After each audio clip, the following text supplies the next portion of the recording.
Good morning, good afternoon, and thank you all for joining us today. Warm welcome, I would say, from cold Geneva this morning.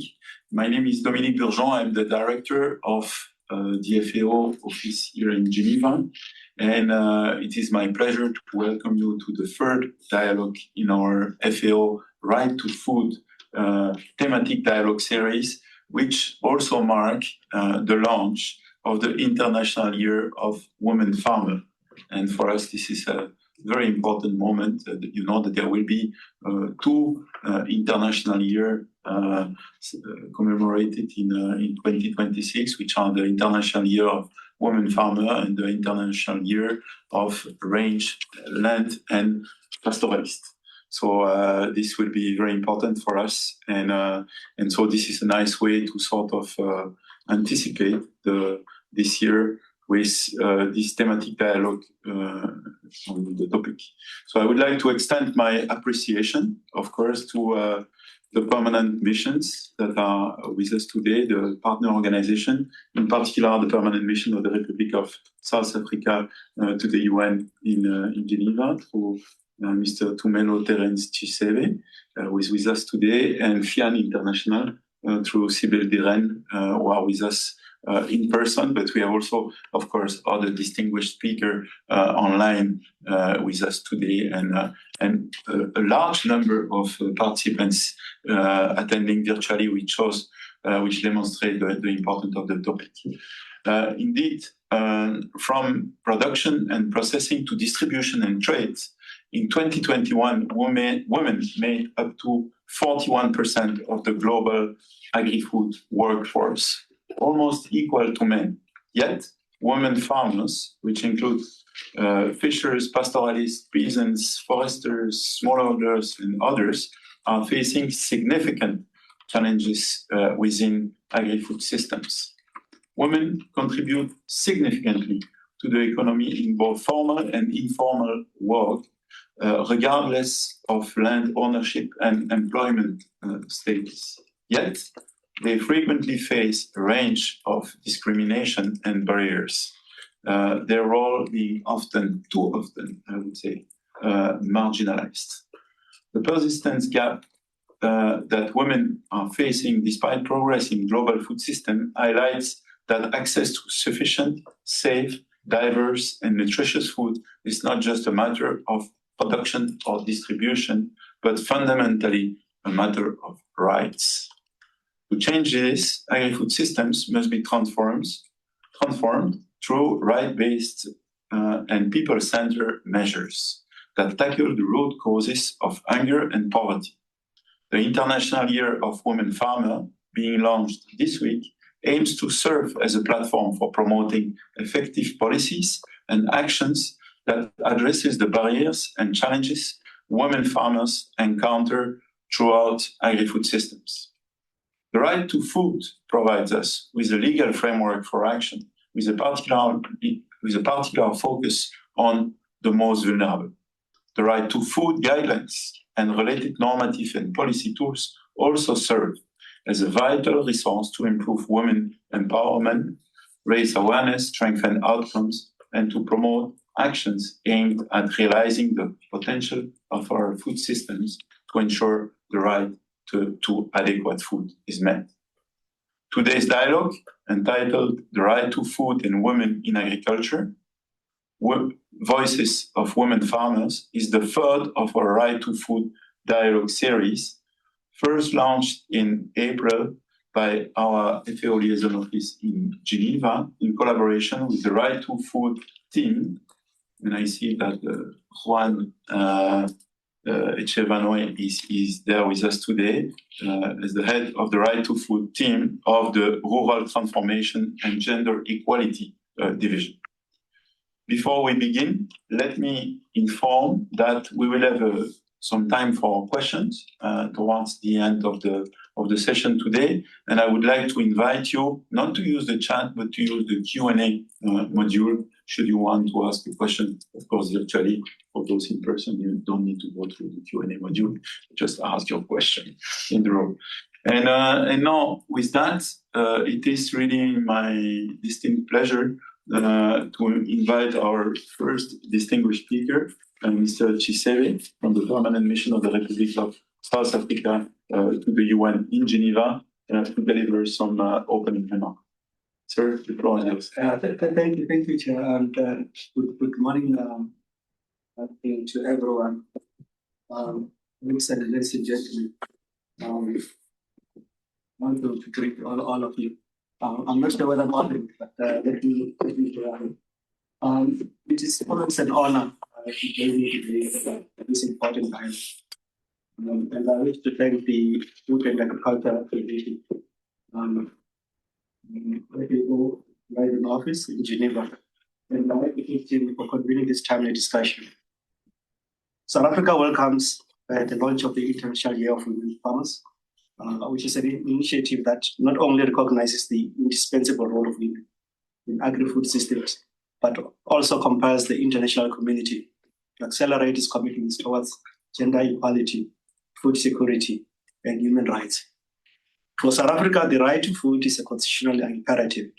Our constitution enshrines the right of everyone to have access to sufficient food and water, and places a clear obligation on the state to take reasonable legislative and other measures to progressively realize this right. We therefore approach today's conversation not merely as a development priority, but as a matter anchored in justice and dignity and human rights.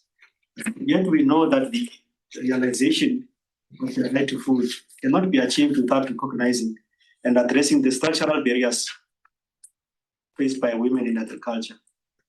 As you know, across Africa, and indeed across the world, women are the backbone of rural production. They plant, they harvest, they process, and they sustain households and communities. And yet they continue to face limited access to land, insecure tenure rights, unequal access to financing, technology and extension services, disproportionate climate-related vulnerabilities, and persistent social and economic inequalities. South Africa faces many of these challenges. Our history of dispossession has left enduring inequalities in land ownership and agricultural opportunity. While we have made notable progress through land reform programs, targeted support for small-scale farmers, and gender-responsive agricultural policies, we are fully aware that the pace of transformation must accelerate. Through our national policy on food and nutrition security, the agricultural policy action plan, and the women empowerment and gender equality policy, South Africa is strengthening institutional mechanisms to integrate gender equality into food systems, food system planning. We are scaling up support to women-led cooperative, expanding training and extension of services for women farmers, and promoting market access for small-scale and emerging producers. Our government remains committed to ensuring that women, especially rural women, are recognized as full economic actors and rights holders in agriculture, not simply as beneficiaries of support. However, we also acknowledge that national efforts alone are not sufficient.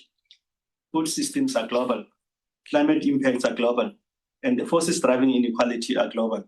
For this reason, South Africa attaches great importance to multilateral cooperation and to the role of the United Nations system in enabling environment for women farmers. Colleagues, in the spirit of International Year of Women Farmers, let us remember that this is just not a symbolic celebration. It is a call to action, a call to listen to the voices of women farmers, not as an afterthought, but as leaders who are indispensable to ending hunger and build resilient, inclusive, and sustainable food systems. South Africa stands ready to continue working with the FAO and all partners to advance gender equality, strengthen the right to food, and support women in agriculture as agent of change. I would like to thank you, colleagues. Thank you so much, Mr. Chiseve, for your intervention for South Africa leadership efforts, describing efforts that are indeed undertaken at country level, that are being accelerated, but also reminding us that the challenges of global nature, and that therefore we need to sustain it for a global level, where South Africa is also playing its role. So thank you very much, and I always like I like very much the point you made, to have the issue not to be dealt with as an afterthought, but really to be made clear whatever we do in the area. I think this is very important. So thank you so much, sir. And I would now like to move to our panel and pass the floor to our online colleague, Clara Park, FAO Senior Gender Officer in the Rural Transformation and Gender Equality Division. And Clara is going to set the scene regarding the work of the gender team in FAO in the context, I would say, of the International Year of Women Farmer. And congratulations on the background, which is already full speed, International Year of Women Farmer. So Clara, over to you, and thank you very much for being with us. Thank you, Dominique, for having me. I think we all agree that women's right to food are a fundamental and indivisible human right, and they're not negotiable. But what we heard also from you and in the opening remarks is that realizing this right to food really requires addressing the structural barriers and gender inequalities that women still face. And so gender equality in this case is not just a matter of justice. It is also a prerequisite for the realization of the right to food of over half of the population and their families, because the evidence also tells us that when women are empowered, their families and also the communities thrive. So, and here we see that the realization of the right to food is intrinsically linked to the establishment and achievement of equitable and inclusive agri-food systems that are able to provide equal opportunities to all women and men involved. So you mentioned some of the statistics. Women represent nearly half of the global agri-food workforce. And in some regions, including sub-Saharan Africa, this percentage is much higher, 49% specifically in sub-Saharan Africa. And women continue to depend a lot on agri-food system for their livelihood, income, and well-being. And we know from the global data that the status of women in agri-food system showed in 2023 that 36% of working women are employed in agri-food system, which means that really women are strongly still relying on agri-food systems. But you also highlighted that despite this critical role that women play, they still continue to face important barriers and some structural systemic inequalities. They're still not able to access important resources such as land on equal footing as men. We know from the existing data that, for example, of the 19 countries that report on SCG 582, which is about the legal and policy framework that is conducive to the realization of women's land rights, 49% of countries still have no or limited legal measure that protect women's land rights. So a huge gap still there to be addressed. Women equally do not have equal access to the finance, extension services, the technology that they need. And they still have, they're still not able to exercise fully their agency, their decision-making power. And these obstacles have concrete impacts on agri-food system and on women. We know, for example, from the SWOF data that this results in a productivity gap of 24% between women and men, not because women are less capable, but because they don't have access to the same resources or equal resources as men. and a wage gap between women and men also, with women making just 78 cents every dollar that men make. So this is giving us the picture of the extent to which women are still left behind. And these barriers I wanted also to highlight, they are even more pronounced for young women, who are twice as likely, and this is data from the status of youth in agri-food system, than young men to be not in employment, education, or training, which then affects their likelihood of being able to access social protection and decent work opportunities, reproducing a cycle of inequality. So as it was rightly pointed out, the International Year of the Woman Farmer 2026, which was declared by UN resolution, is a critical opportunity to affirm women's right to food and an inclusive agri-food system transformation, and place gender equality at the heart of the realization of both. So it is a call on the international community to address the systemic and structural barriers that still get in the way of women's ability to access, produce, and benefit from the food they produce, and the resources to support this. This is, I would say, the core of the gender team at FAO.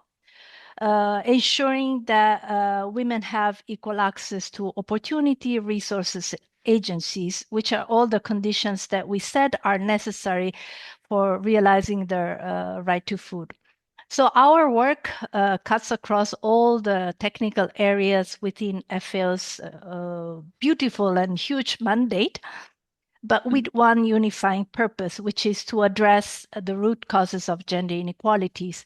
And we do this through gender responsive programming and by promoting gender transformative approaches, which help us to challenge the root causes of gender inequality, including the discriminatory social norm that hinder women's development and well-being. We also do that by working with countries and providing policy support. And for this reason, we were closely involved in the development of the Committee of World Food Security Voluntary Guidelines on Gender Equality and Women's and Girls' Empowerment, which now give us a strong policy framework for accelerating the change that we would like to see. So the guidelines unify goals of gender equality and food security and nutrition, and provide very concrete recommendations to member states, to countries, but also to civil society, the private sectors, and all committed actors on how to tackle inequality, looking across 9 focus areas, which range from women's access to resources and land, decision-making and leadership, redistribution of unpaid care work, which is another very important issue, and the fight against gender-based violence. So with the agreement and endorsement of over 130 member states, now one of the key priorities for FAO is to support implementation of scale. And to make sure that this happens, FAO has made a concrete commitment that our Director General made it publicly in 2024 to promote the uptake of the voluntary guidelines in at least 10 countries by 2026. And this was done through another FAO's flagship initiative, which is the Commit to Grow Equality Initiative, which is a platform that brings together partners, stakeholders across all sectors, from UN agencies to civil society to academia, private sector, to commit partnership, transformative partnership, financing, and programmatic action to improve the lives of women and girls in agri-food systems. To date, we have 25 partners with over 120 commitments. So in a time, and I would like to conclude with this last point, we are facing a time of significant backlash against gender equality and women's rights. So the International Year can and must go beyond recognition and celebration. Of course, this is important, and of course, we also need to, as I said, recognize the gender inequality that keep women behind. But it is also an opportunity to really promote the legal, the policy, and programmatic change that we need and that are needed to, for example, guarantee women's land rights, equal rent rights, equitable access to finance and technology, extension services, markets, and decision-making. And by the way, these topics are all part of the call of action of the International Year. So when women's right to food is fulfilled and women have the opportunities and resources to be empowered, they do become catalysts for transformation in agri-food system. And this is also the vision that we captured in the slogan of the International Year that you see also on the screen. So empowered women transforming agri-food system. So we would like also to invite all of you to join us on Thursday at 12:30 for the official launch of the International Year. And we hope that all of you will want to contribute to making this International Year really transformative. Thank you so much. Thank you so much, Clara, for your very precise intervention, reminding us of the scale of the issue you are dealing with, providing us with essential statistics. I mean, 36% of the working women are employed in agri-food system, yet they face inequalities. You refer to the productivity gap and even the salary gap, which is very important. And for briefing us on the efforts that are being undertaken by the gender team in FAO to really deal with the root causes of gender inequalities. All this in the context of the International Year of the Women Farmers, whose slogan is "Empower Women Transforming Agri-Food System." And I think we took very good note of your call to go beyond recognition and celebration, but to promote legal policy and programmatic change needed to address that.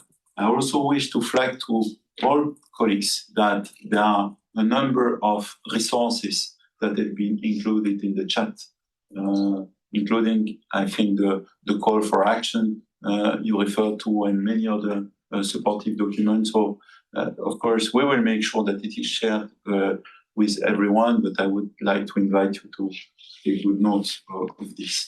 So with this, thank you again, Clara. Stay on the line because there might be questions. And now I'm very pleased to move to our next speaker, Sibylle Diren from FIAN International, who is going to share how FIAN contributes to enhancing safeguards for women in agri-food system and tackles the issues of unpaid care work as it relates to the right to food, particularly highlighting experiences and perspectives from Latin America. Sibylle, thank you for being with us, and over to you. Thank you very much. Thank you very much to the FAO and the Right to Food team for organizing this important dialogue and for having me here also at this special occasion of the launching of the International Year of the Women Farmer. So just a word on FIAN for those who don't know us. We are an international human rights organization, and we work currently with 19 FIAN sections and more than 50 partners in different countries around the world. And since 40 years, we have been advocating for the right to adequate food and nutrition. Next year actually will be our anniversary. So how do we tackle the issue of unpaid care work and food care? We do that in our struggle for gender justice, women's rights and care in food system. And we, on the one hand, we document and analyze multiple forms of violence and inequalities, oppression that women, girls, and LGBTQIA+ communities encounter. And we also want to visibilize the resistance and the alternatives they engage in. So alternative models of relationships, of production, exchange, consumption, and access to food that are based on feminism, solidarity, equality, autonomy, care, and respect. So we envision a right to food that is also based on the right to care.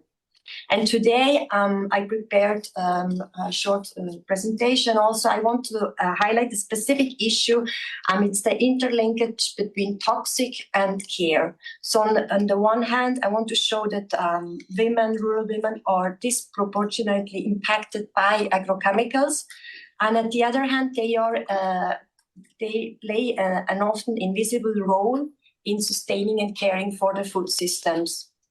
So I want to show how they are differently exposed to agrochemicals, but also how this exposure increases the care work of women.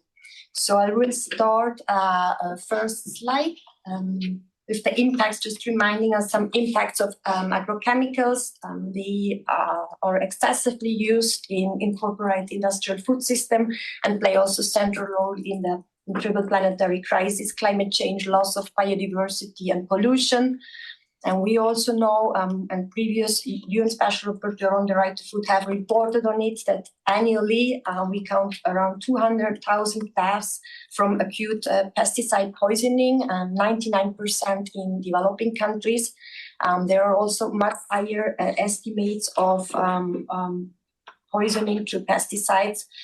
And all of these harmful effects are well known, also the effects on the environment. The use of agrochemicals has increased worldwide by 70%. And it's the Americas, that's the region that are using most of the pesticide for cultivated area. Next slide, please. So how to link that to food care? And maybe we are familiar with care work, but what do we understand by food care?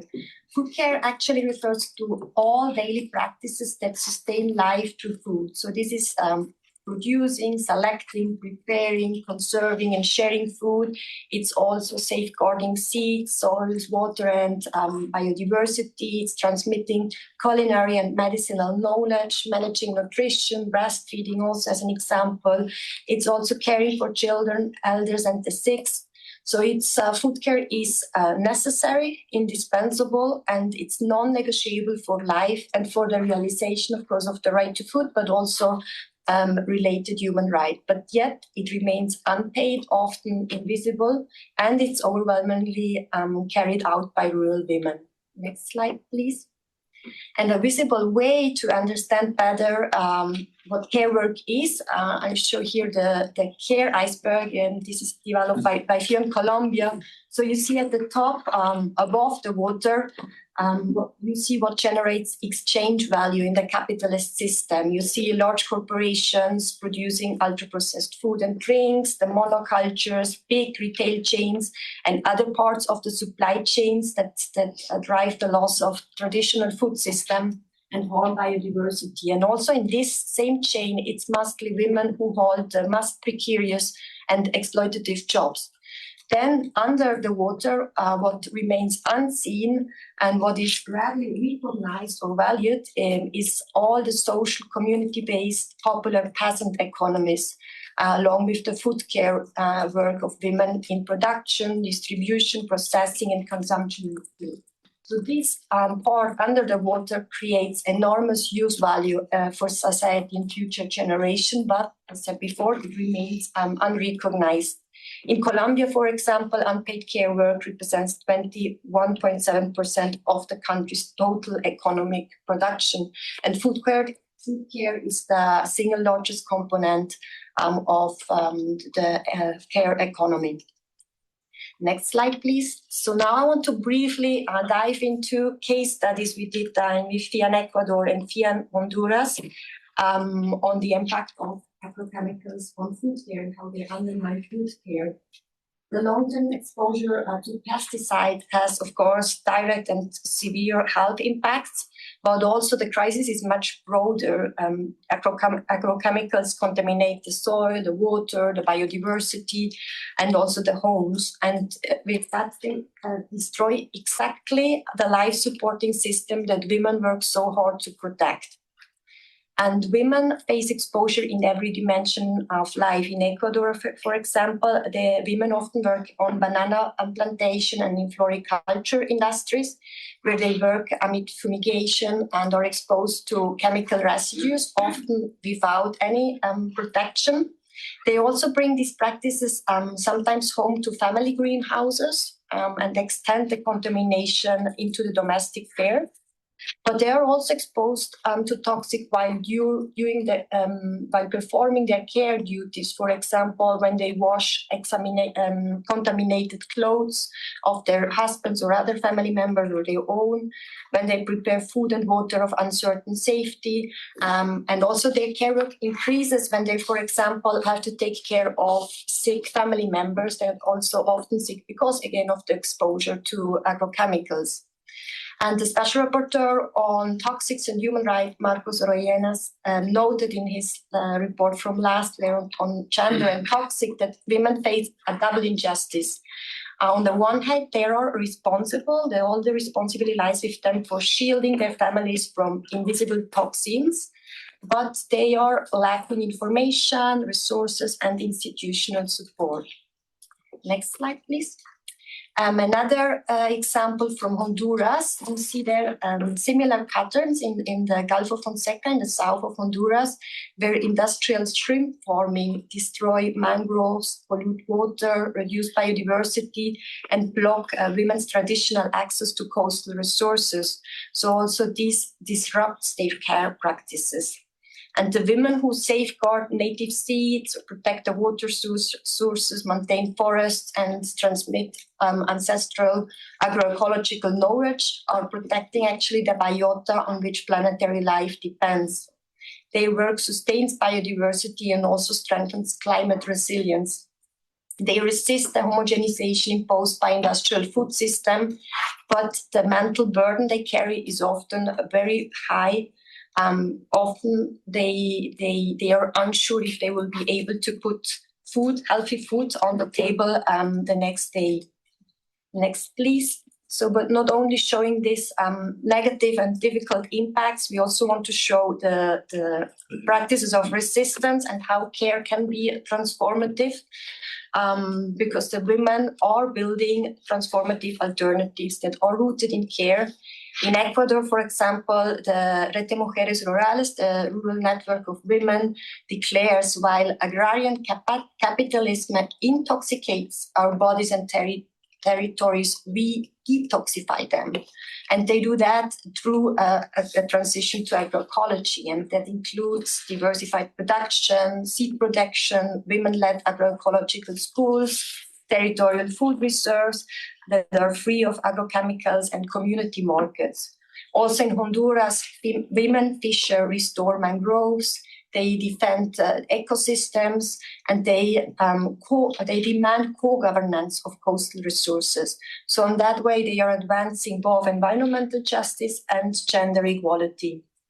To achieve care justice, there are 5 pillars that are important. One is recognition of the food care as essential, redistribution, we have heard before, of the unpaid care work among gender, family, but also the state, representation of women in decision-making in food systems, and also reward and reduction of the excessive unpaid workload of women. Next slide, please. And end with some concrete recommendation. As said before, the recognition is one, but of course also is needed that public policies are developed that protect and support caregivers, that the full participation of women in territorial governments and food system policy making is guaranteed, and very generally that UNDROP is an important tool that needs to be implemented to protect women's rights, the whole declaration, but specifically, for example, Article 14 that protects women from hazardous substances. And last slide, please. Also, Article 4, it's also important to regulate a corporation that produce agrochemicals. And the governments must make agroecology as a state policy and also provide the necessary funding, credits, and trainings and markets that are designed with and for rural women.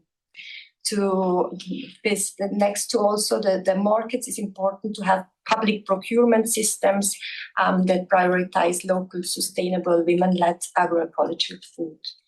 And yeah, I will end with that. So it's actually the women who increasingly face the exposure of toxic, but also again women who embark on alternatives and transform food systems. So if we want to also be serious about this food system transformation, we have to put the women care in the very center of it. Thank you very much. Thank you very much, Sibyl, for providing us with FIAN international perspective, for linking, for presenting us your perspective on the right to food based on the right to care, and showing us this very interesting illustration of like it very much the care iceberg that you presented. Also, I mean, highlighting the double injustice that women are facing in terms of shielding from risks such as the one of agrochemicals you highlighted, but also the lack of information they have to deal with. And I think that by working together, we can certainly address that. And then, of course, not only highlighting the challenges they find, but also they face, but also the solutions that exist, and presenting this the number of points on recognitions, the importance of policy frameworks, the participation at all level, all this linked to the UN Declaration on the Right of Peasants, which is very important and which we are all committed. So thank you very much for that, Sibyl. And now that we have heard from the voices of women in Latin America through you, let's move to Eastern and Southern Africa.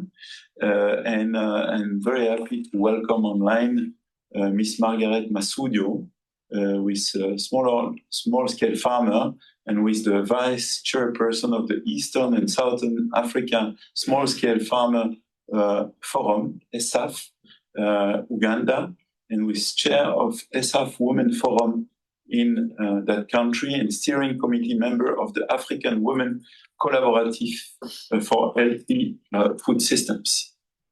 Oof, you have a lot of responsibilities, I would say, Ms. Masudio. So can you please give us an overview of the work that your organization does in relation to the rights of peasants and indigenous women in rural areas in Africa, in particular regarding the production of healthy, organic, nutritious, and local food.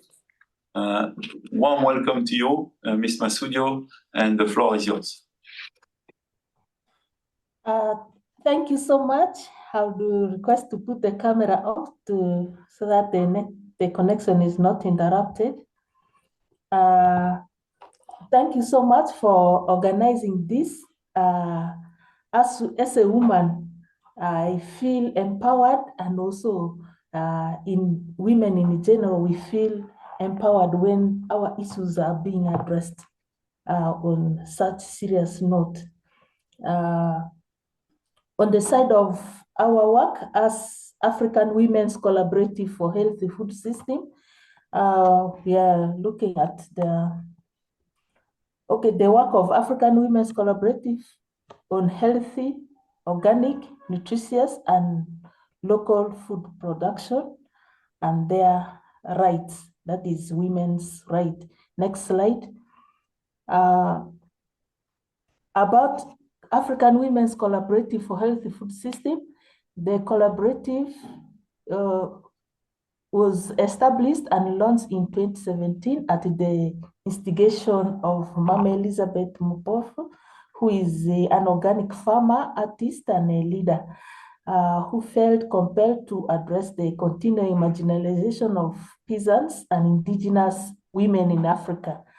So Elizabeth was soon joined by peasant and indigenous women leaders from 6 African countries who together forged the collaborative statement of intent.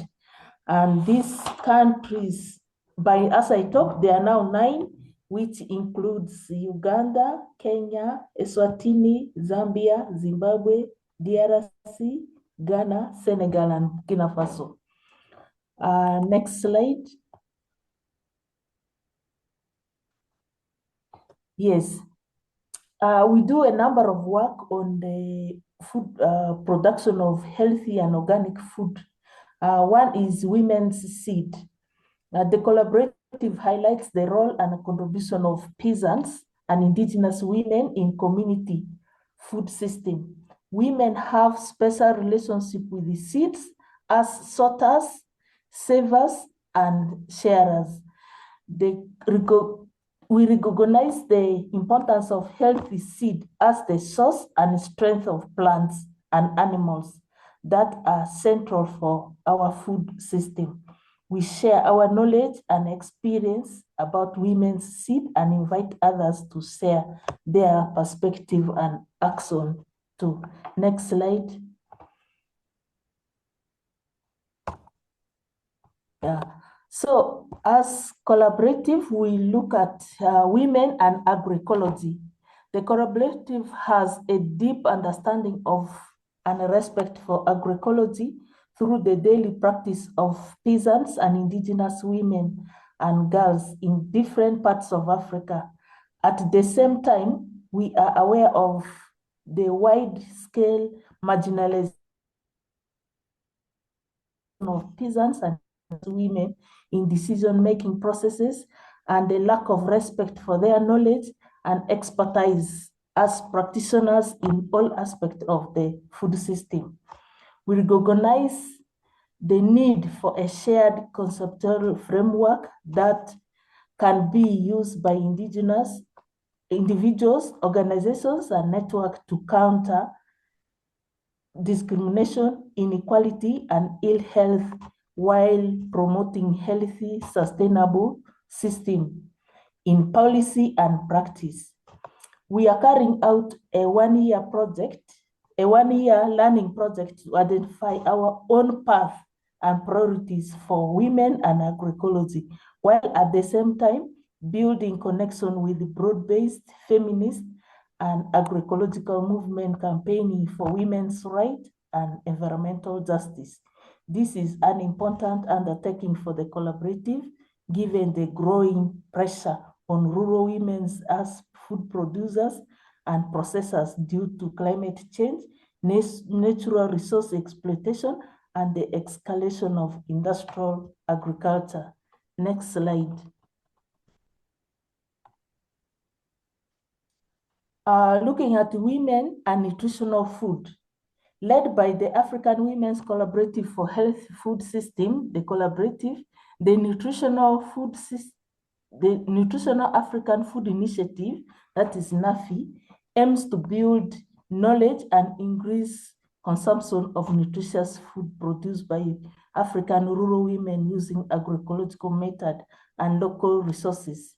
The key elements of the Nutritional African Food Initiative comprise an empirical study of the knowledge and belief systems of rural women on up to 10 plants food in 5 African countries. So we look at identification of existing research on those plants, foods, laboratory testing, and analysis of the nutritional property of the selected plant foods. Analysis of current seed laws in West, East, and Southern Africa that affect small-scale farmers and the strategic dissemination of findings to reach local, national, and international audience with the aim of increasing interest in and consumption of local food plant grown agroecologically. Next slide.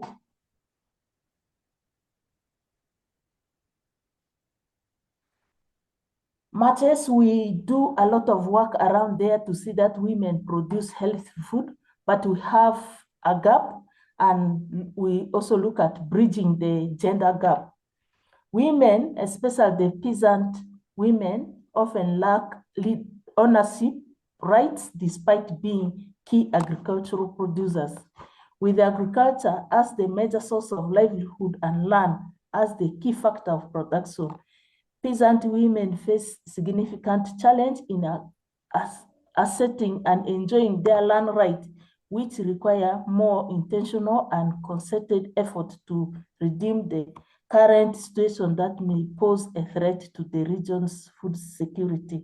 Amid such situation, as ESAFF Uganda, which is a member of Collaborative, offers a transformative approach that fully equips women to visualize, negotiate, and collectively act towards concrete land goals using innovative approaches such as gender action learning system, that is GALS methodology, a community-led empowerment methodology designed to challenge gender inequality, foster inclusive decision-making, and serving as a powerful tool to empower peasant women to claim land right and improve livelihood. Throughout this engagement, peasant women appreciated the GALS training and methodology, especially the Vision Road Journey and Gender Balance Tree, which enabled them to reflect upon their personal and collective life goals, assessing the various gender-based constraints, advocate for joint land titling, and develop equitable, sustainable, and inclusive solutions and plan for resource access, including land, household, and community development. Next slide. We also look at how we can institutionalize agroecology so that the young generation grow up with that mentality in them. So in that, we do community agroecology school and agroecology center of excellency that has been established. 18 has been established in Uganda. We also promote farmer-to-farmer knowledge exchange and innovations. Farmers profile pests and diseases, identify affected crops, and co-develop organic fertilizer and pesticides as alternative to hazardous chemicals. Support farmers to lab test on nutritional content in the high value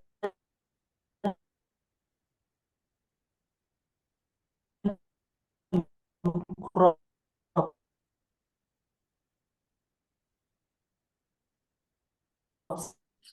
Ms. Masudio, I think we have a problem with the connection.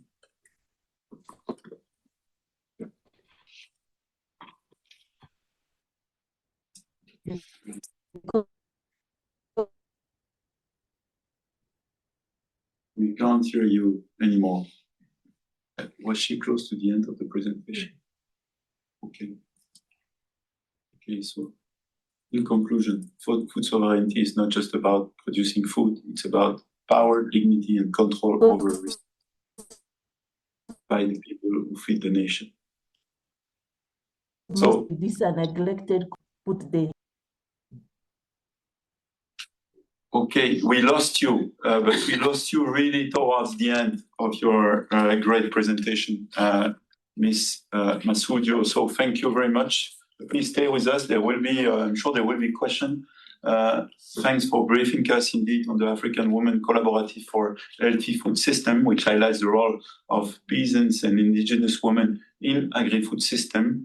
I mean, you made a number of excellent points on the role of women in seeds. I think we all know how critical it is to protect the seed system, including for biodiversity conservation. And women definitely have a great role to play as sorters, savers, and sharers, as you said, like Miss Diren also for including agroecology as part of the toolbox, I would say, as part of the solutions. And then your point also on the importance of nutritional food, or what you do, and on bridging the gender gap, all the effort you undertake. So thank you very much, Miss Diren, Miss Masudio, sorry, for your point. And now we will end our panel discussion with an intervention from Miss Wanangwa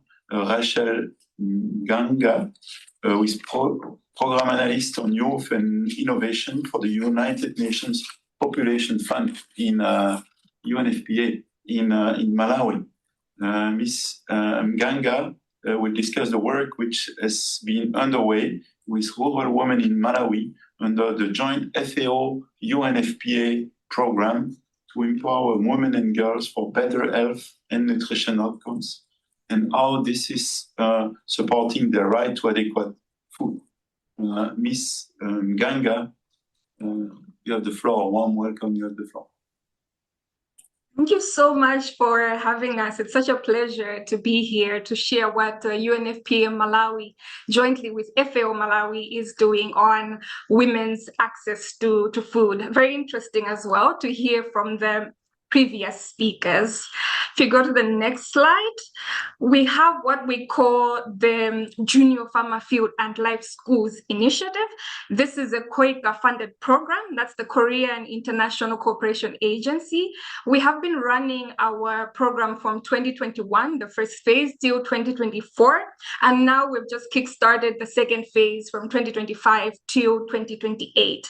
So a key component of this is what we call the flagship initiative of the Junior Farmer Field and Life Schools, where we have FAO Malawi coming in, we have UNFPA Malawi coming in, and we also have the government of Malawi coming in as the overall lead and coordinator of the program.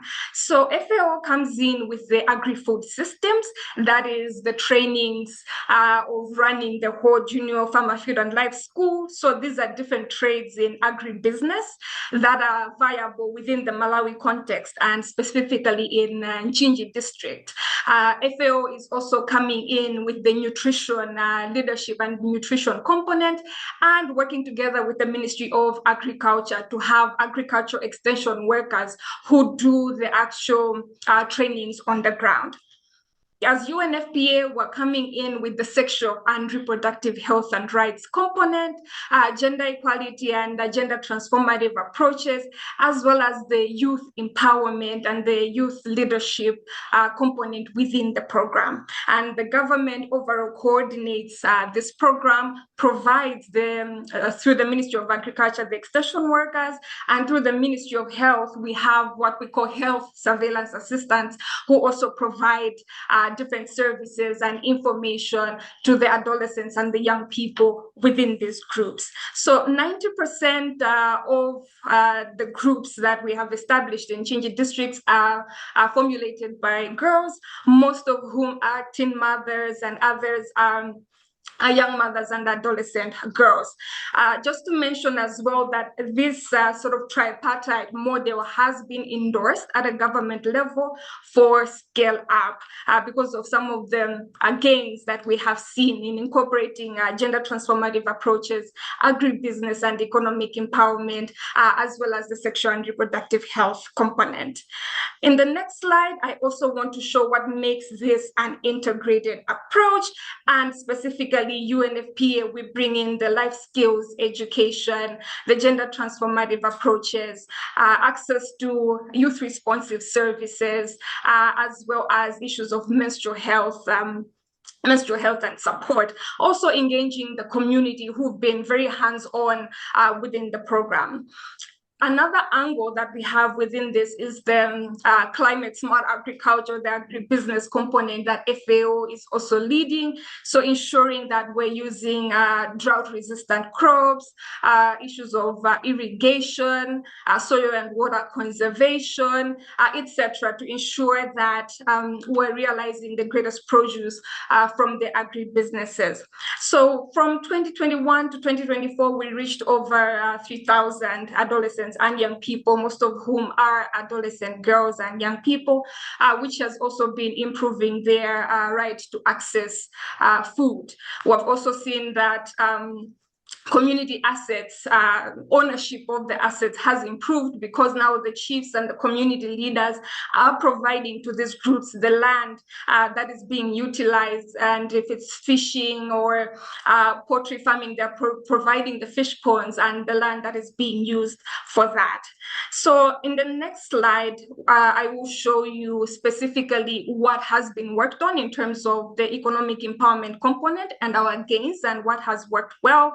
So different trades here of choice by the young people have been invested in poultry. We've got bananas, we've got fish farming, etc. And we've reached over 3,700 in Chinchi district with this component of the junior farmer field and life schools. Another key component within this is the matching grant. I know maybe my colleagues from FAO, you also know a lot more about the matching grants, but essentially we match, the young people match the grant that is being provided by us as UNFPA and FAO. They match it in terms of, we've provided over 170,000 US dollars in terms of the grant, and then the young people come in with 5% to match that in cash and 10% to match that in kind. So this could be social capital, it could be the land, or any other capital that they can contribute to this. So from the wins and the profits that we've seen within this, it has greatly improved their right to access of food, their household nutrition. As I mentioned earlier, most of them are teen mothers who've been also having challenges with a healthy diet for their families, etc. And even beyond those that are teen mothers, they're in a community and they're able to also provide that form of livelihood for their families and moving on from that. Next slide. We have seen here that now on the sexual and reproductive health and rights component and the behavior shifts, we've seen that as the adolescents and the young people, especially the teen mothers, as they're economically empowered, we are seeing positive changes in their sexual and reproductive health and their behavior attributes, where 60% have now accessed modern contraception. We've seen an improvement in the access to youth responsive services, and this is where the health surveillance assistants also come in, that whilst the agriculture and agribusiness component is being handled by the Ministry of Agriculture, the Ministry of Health is also fully engaged to provide these components. Another key area is the gender transformative approaches as well as the male engagement.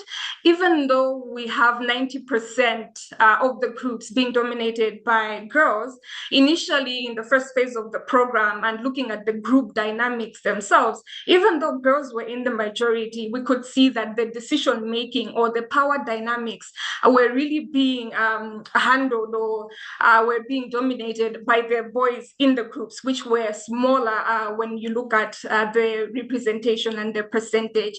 So we also came in with leadership empowerment and agency trainings to ensure that we're also shifting those power dynamics within the groups for the girls to also be in the leadership and the decision making of what trades they're investing in, how do they utilize the profits. And this is also something I think that was said by an earlier speaker, for them to also have that decision making power over what actually happens to the profits within that. So we use the male engagement strategy and other household approaches to ensure that we're sharing that power within the junior farmer field and life schools. Also bringing in that male champions and male engagement to ensure that they are very supportive of health and SRHR and gender equality components. Next slide. beyond the junior farmer field and life schools, we also have what we call the Safe Space flagship initiative under UNFPA, where we do bring together a group of adolescent girls and young people, especially teen mothers as well, for a period of 6 months. And we take them through different components of mentorship, of leadership, knowledge, and economic empowerment opportunities as well. And we've seen that this has also enhanced their autonomy, their leadership, their agency, as well as their healthy diet. So we've reached out to over 12,600 in these years, in about 3 years, where we are also seeing, I think, similar results, that when we provide this comprehensive and integrated approach of economic empowerment, of SRHR and gender transformative approaches, we're seeing positive changes, whether it's in the school retention, their positive sexual and reproductive health choices, as well as the community livelihood within that. So also sharing another area where we're seeing that it's very key for women's access and their right to food, bringing about still this integrated approach towards a healthy diet for the teen mothers, the adolescent girls, including their communities and their families. In terms of the challenges, in the next slide, some key challenges to highlight, especially with the junior farmer field and life schools. Of course, UNFPA comes in with a distinct mandate, similar as well with FAO. What we realized as well in the first phase of the program, that we had to be very deliberate in integrating these two distinct mandates, or these two very distinct thematic areas. It was a series of workshops that we had together with FAO, but not only as well at our central level, but this had to trickle down all the way to the community, to the extension workers and facilitators on the ground, to see how we can coordinate and work together to ensure that we also have junior farmer field and life schools. That entire framework also incorporates SRHR indicators.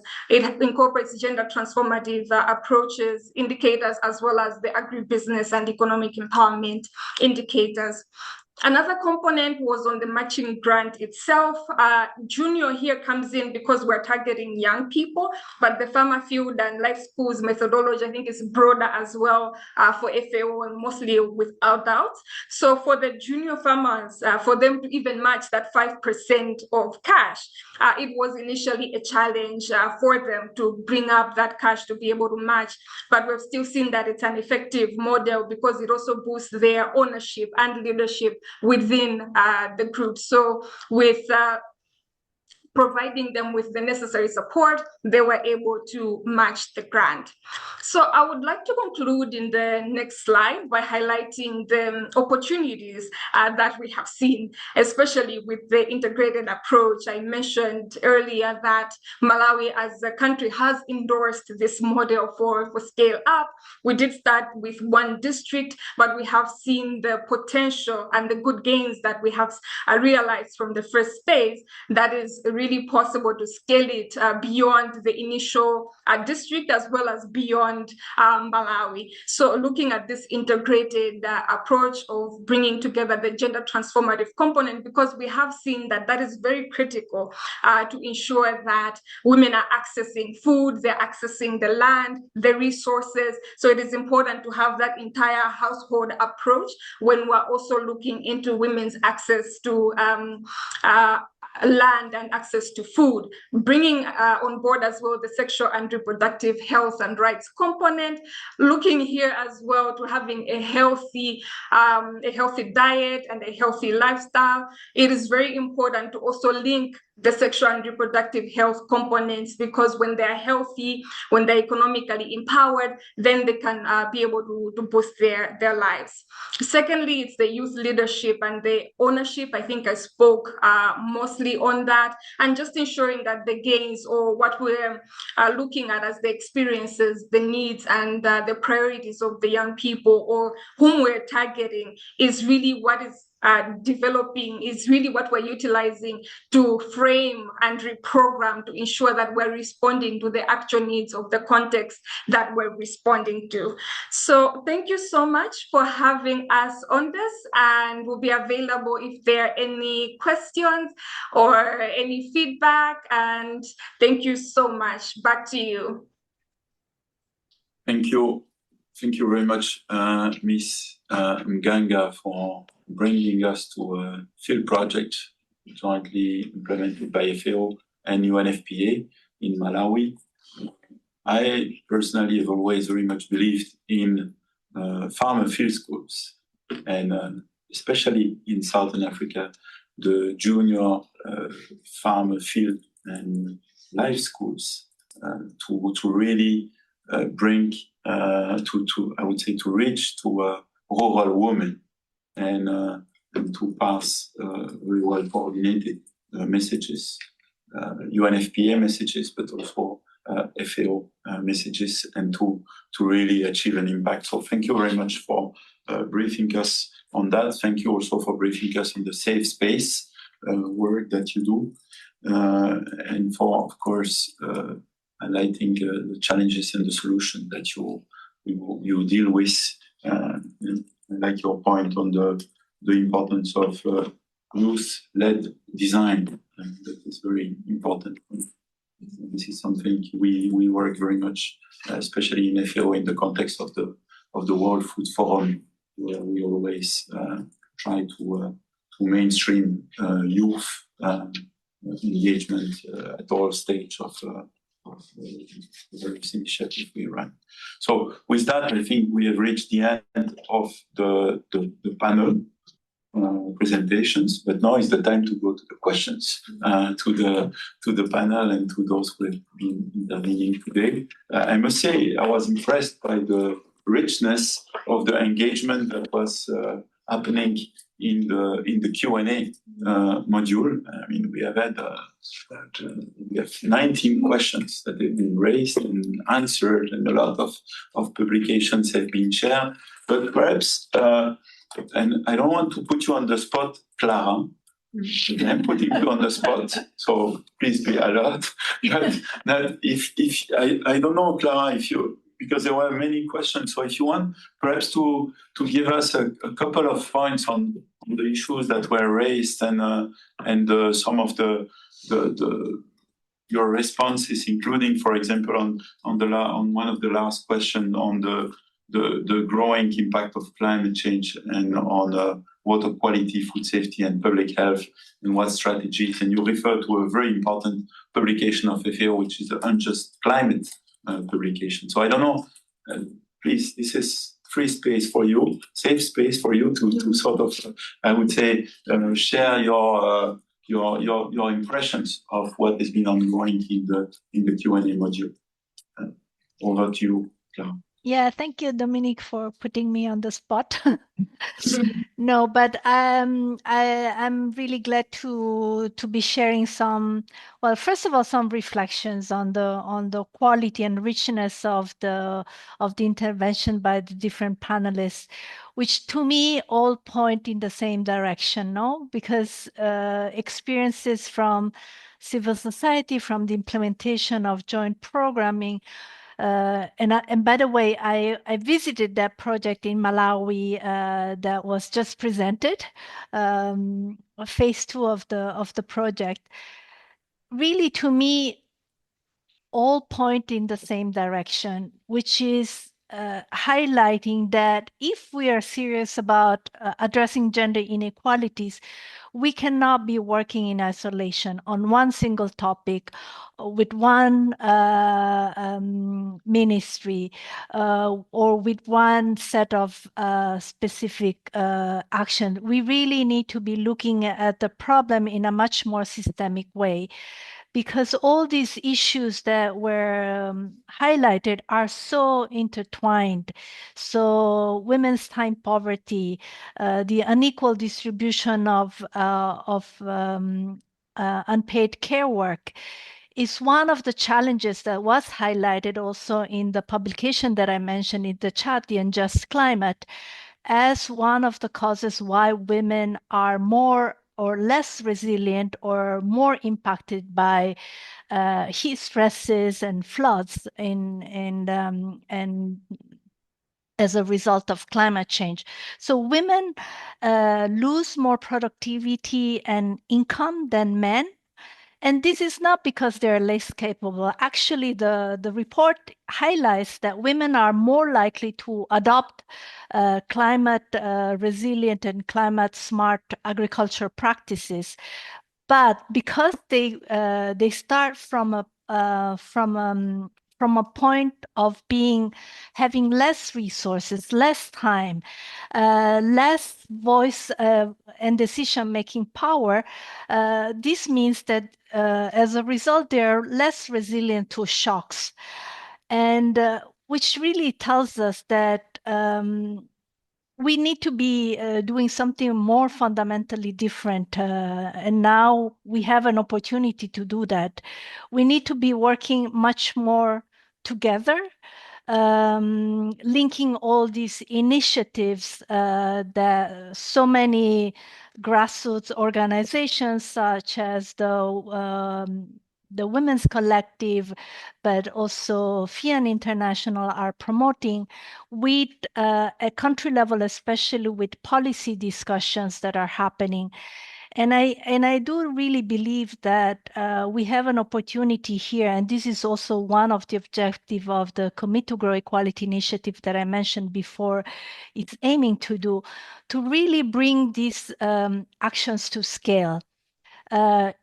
Promote lessons sharing, especially when there's more than one organization, more than one civil society organization working in the same country or on the same topic. Promote that kind of connections to happen, and also promote to the extent possible also matchmaking, where there's foundations or funding international finance institutions that are wanting to or committed to promoting gender equality in agri-food system in a certain country, on a certain region. And there are countries that are ready to put their policies into implementation. We want to make sure that those connections happen. And one last point that I wanted to make, I think we also have another important opportunity here with the Global Alliance Against Hunger and Poverty, which was put in place under the Brazilian presidency of the G20, and which the South Africa has committed to continue promoting, because it's a mechanism that allows the implementation of policies, matches that interest with funding partners and knowledge partners such as FAO. So in a few countries, and I can cite, for example, Rwanda, Sierra Leone, Ethiopia, we are looking at how we can support the implementation of such inclusive and gender responsive policies that can really have an impact on women's empowerment and the realization of the right to food. So while there is this sometimes gloomy environment around us, I truly believe there are also very good opportunities now to seize, to promote transformative change when it comes to women's rights and their empowerment in agri-food systems. So I'll stop here. I felt that I was a bit rambling, but as you can tell, this is I'm very passionate about the topic. So over to you, Dominique. Definitely, and that's why I wanted to put you on the spot. As a matter of fact, because I said I thought you had much more to say. And we have two colleagues here, Ms. Diren and Mr. Chiseve, who also want to share some reflection. But perhaps let me ask in the attendance here if we have some questions. So please, if you can introduce yourself when Thank you. asking your question. Thank you, Dominique. It's Jamshid here. I don't know if you could call it here remotely. I'm secretary of the working group on the rights of peasants and rural workers. It's a pleasure to see familiar faces. Tumelo, Sibyl, thank you so much for organizing it. Colleagues in FAO and the Right to Food team, one in Rome. It's been a pleasure to be actually part of it and to be listening to these discussions, because one key policy instrument that we could use to address these issues of discrimination and equality of women is UNDROP. That's the UN Declaration on the Rights of Peasants and Rural Workers. That is quite progressive. Clara was suggesting that we need to focus and really on low-hanging fruits. It's a progressive tool. It's a very much empowering tool for women peasants, for women farmers, and rural workers. Sibyl has focused on care, industry, food care concerns. UNDROP provides solutions both to governments, but also to grassroots movements. We heard from colleagues in Uganda. In fact, what UNDROP is a product of the grassroots movements. That's something that women peasants use, and small-scale farmers, fishers, they've come up with. Member states have reacted to it, and I'm happy to hear South Africa taking the leadership in supporting that declaration and the working group at the council. So I think we need to consider with an open-minded how internationally of the women farmers could take advantage of UNDROP, how we could tap on that grassroots activism that is quite vibrant and dynamic. We've heard from colleagues in Uganda. We have excellent news from Kenya just this week when the Supreme Court ruled legislation on seeds unconstitutional and has cited heavily UNDROP and the right to food in its decisions. We've got wonderful examples on the Southern Africa where we have networks of rural peasants being active in engaging governments and the society in general, making sure for addressing food security, but also empowering women and youth. Now, the question is also how we can do that. We've got a wonderful G20 outcome documents, which I'm reviewing, and there's going to be a briefing in Rome this week. And maybe it's a question also to Melo, is how there's such a huge focus on women and youth in those outcome documents. There are now considerations on the way forward. How we can transition and take advantage of that progressive outcome and also use the declarations like UNDROP to really push the envelope further and join forces, and also maybe take advantage of platforms like International Year of Women Farmers, but to give more visibility to women farmers if necessary. The working group on peasants is there to help, both in terms of advocacy. I know you've done a wonderful work, Clara, with the platform and the tools and so on. So please don't hesitate to reach out if the working group can help.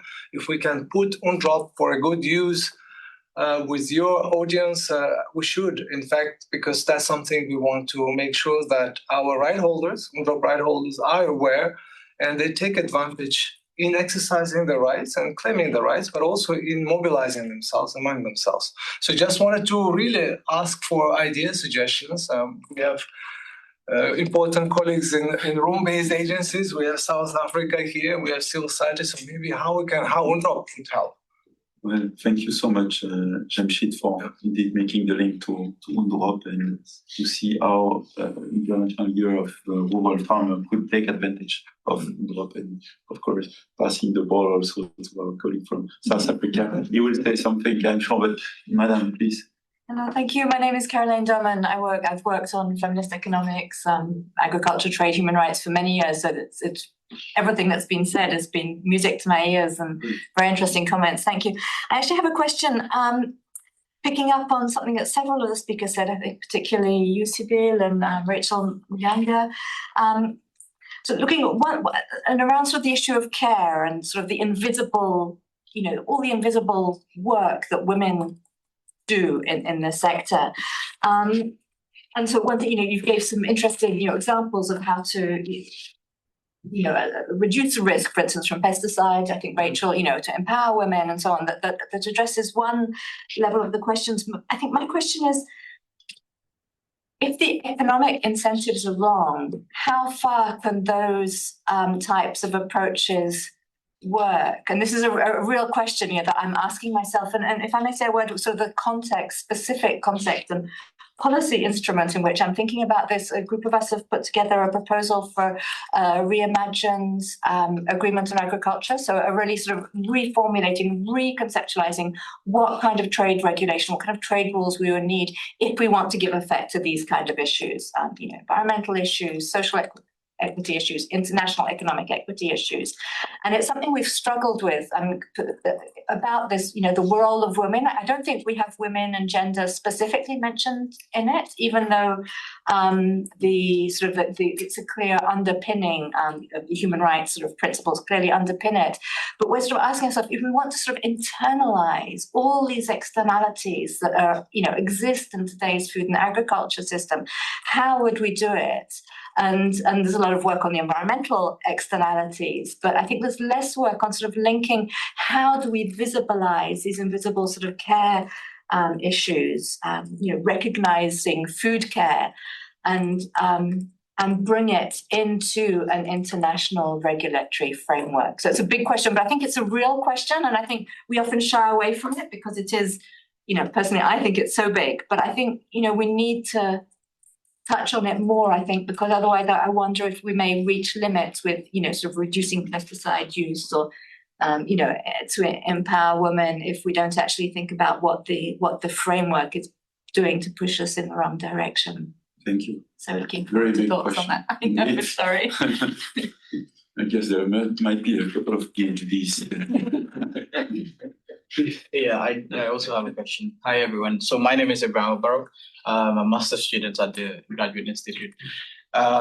So my thesis is trying to understand the link between climate change, food insecurity, and conflict.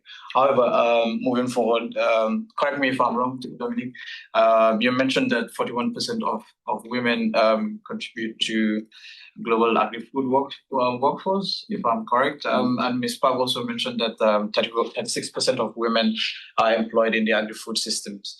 Yet, despite this, they continue to face inequalities and are often sidelined in decision-making processes.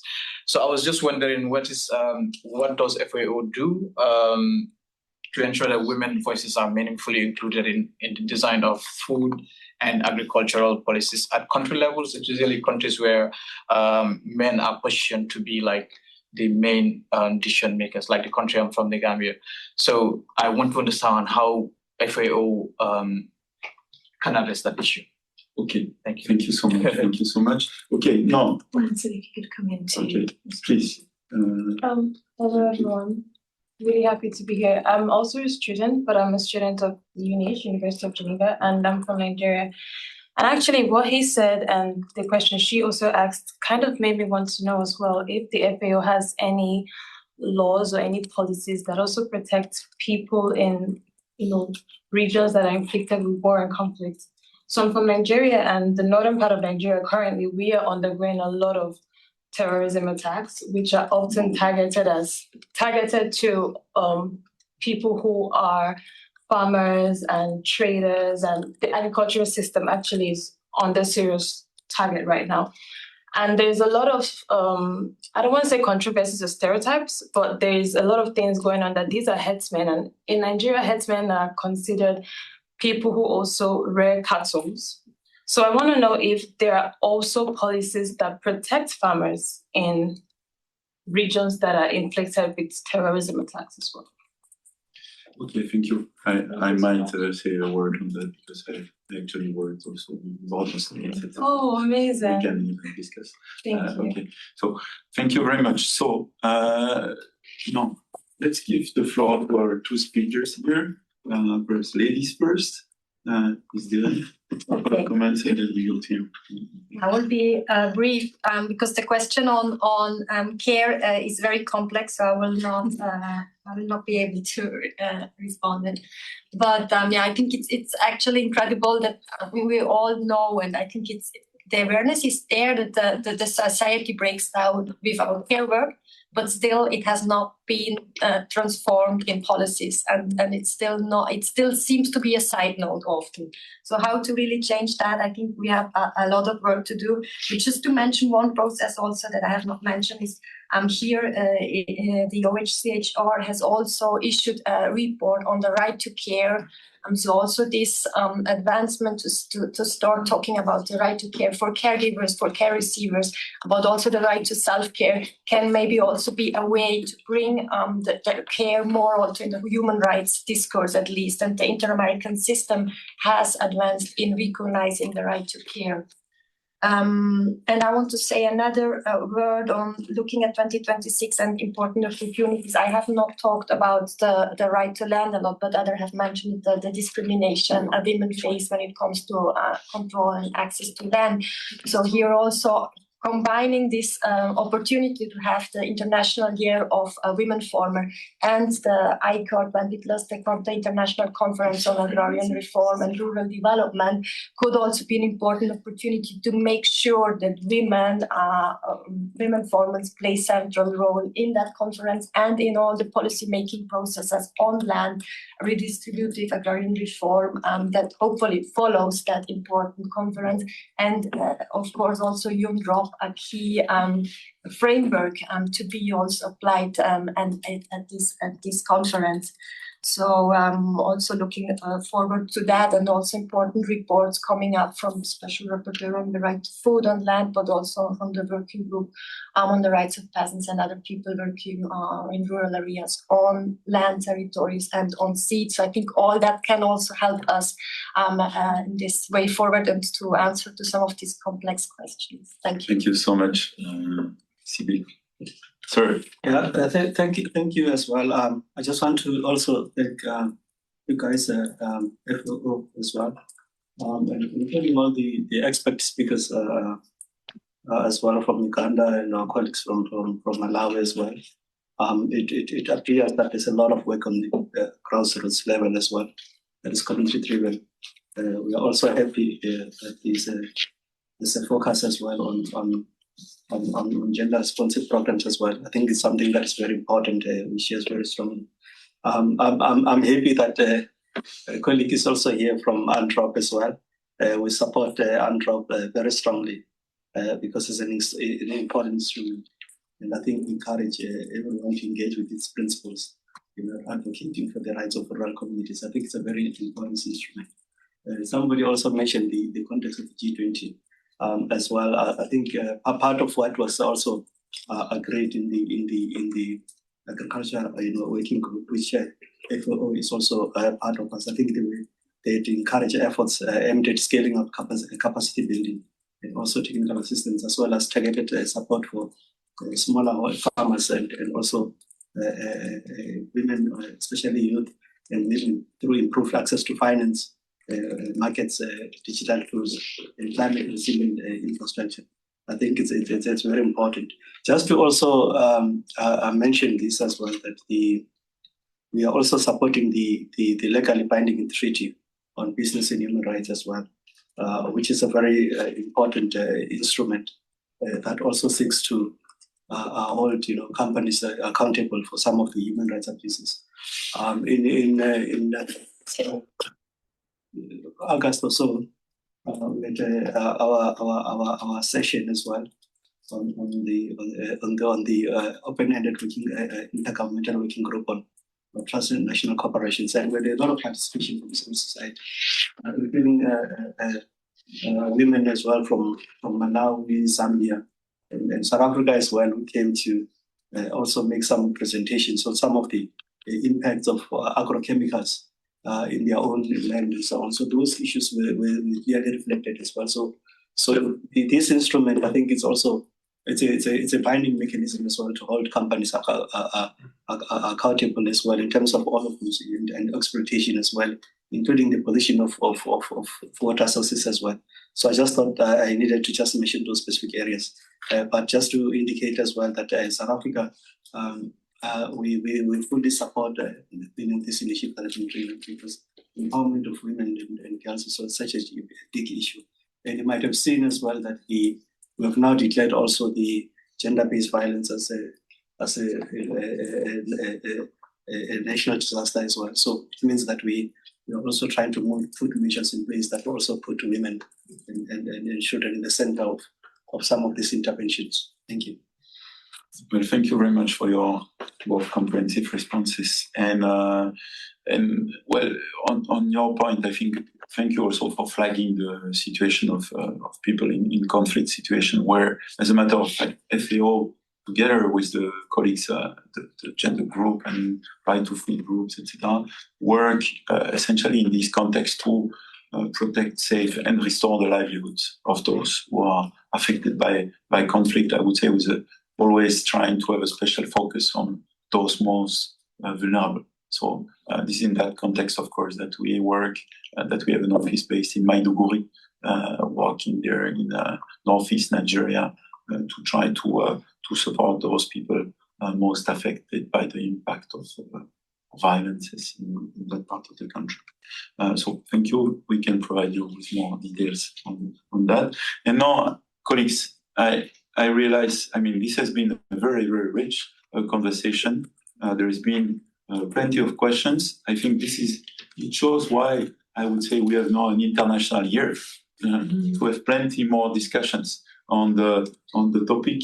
And because I think we have only today scratched a little bit the topic, we will certainly come back and engage more on it.